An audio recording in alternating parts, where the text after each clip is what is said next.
Hello my friends, welcome to Talk to Me Tuesday for Tuesday, October 19th, 2021. This is Jennifer.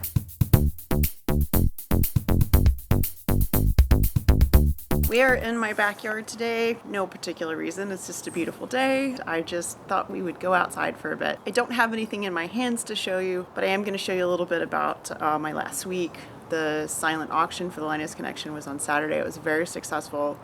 We made close to $4,000, which is pretty awesome. Our fundraising overall was just fantastic. Well guys, that didn't last long. My neighbor started using his leaf blower. Someone came outside and started talking on the phone, and just noise started popping up everywhere. So we are back in the sewing hole. The Linus Connection silent auction was a fantastic success. I had a lot of help. It ended up being phenomenal. Absolutely everything that was up for auction was won and paid for and went home with someone. And that is the best case scenario. I hope you've been watching a little slideshow here of some of the pictures from that day. I actually took some the night before when we were doing setup, so I got some good pictures before there were lots of people there. It was great. It's always such a strange thing to work so hard on something and it's just over. We're done, it's over. Next up is we'll be adding some shelving to our storage unit so that I can better organize silent auction stuff for next year, just make it easier for collection so that things are organized from the beginning and we don't have to take it all apart to organize it. The only other thing that I have to share, because the Linus birthday event silent auction took up so much of my energy and so much of my time last week, is that my husband and I have almost finished up our Halloween decorations. We have one more thing to add, and I will show you that as soon as I have it. My husband found a water mister. I think he got it on Amazon for like $15, $18, something like that. And it literally just takes water and turns it into mist. There's no heat. It turns off when there's no water. And if, say, a toddler happens to stick their hand in the water bowl, they're not going to get burned or electrocuted or anything else. That was the main goal, is that we don't want a little kid to get hurt. It's phenomenal. I actually like it better than the fog machine because fog machines make fog out of glycerin. So there's a little bit of a smell. It's not terrible, but you know, it can get a little overwhelming. It can make your eyes feel a little dry and things like that. This is just water. It's just water vapor. So really happy with the way this came out. It actually came with the lights in it, so we used the lights that we had previously gotten to make a fire under the cauldron. Inside the cauldron is a dollar store cake taker lid that I sealed all the holes in from the handle with hot melt glue, and I painted the outside black so that we could sit it in the cauldron and you can't really see it because the cauldron's way too deep for the water mister. And the visual is phenomenal. It can go for a couple hours without a refill, which is really great. We've tested it a couple times and I'm really looking forward to seeing the reaction of little kids on Halloween. We've got it right by our front door, so it'll be there where we can see them when we're giving out treats. So now I need to think about Halloween because I have not done anything for a costume.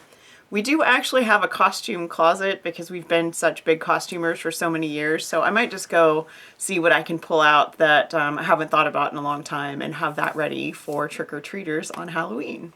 So the International Quilt Festival is next week in Houston, and I will admit that I have debated and debated, and I don't think I'm gonna go. I was thinking about going just to look at sewing tables, but I really don't think I'm going to. My emotional bandwidth is pretty low right now, and I just don't think I have it in me. So I think I'm gonna pass this year, and then hopefully next year I'll go and maybe go for the whole time. Maybe we can do a Talk to Me Tuesday reunion, have a Fandom and Stitches meetup like we've done in the past. But I think this year, I just don't think I have it in me. So anyway, I just want to let you guys know because I've had a couple people ask, and I just don't think I'm gonna go this year. That's pretty much it for me, guys. I made a couple of Halloween masks. I should say masks from Halloween fabric because Halloween mask has a different connotation. I wore one yesterday when I got my flu shot. They're fun, you know, as it is. Austin is in stage 3 again, which basically means if you're vaccinated, you can go places and not wear a mask. But I'm still wearing a mask out of an abundance of caution because there are people I care about that are vulnerable, and that's it. That's the only reason. I don't know what I'm going to be doing the next week. Right now I'm just recuperating from the giant push that was the biggest silent auction that I've ever organized. So that's it. I hope you guys have a wonderful week. I hope you have a very crafty week. I hope you're getting in the Halloween spirit, and I would love to see your videos. I will see you guys next week. Bye.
My neighbor really likes his leaf blower.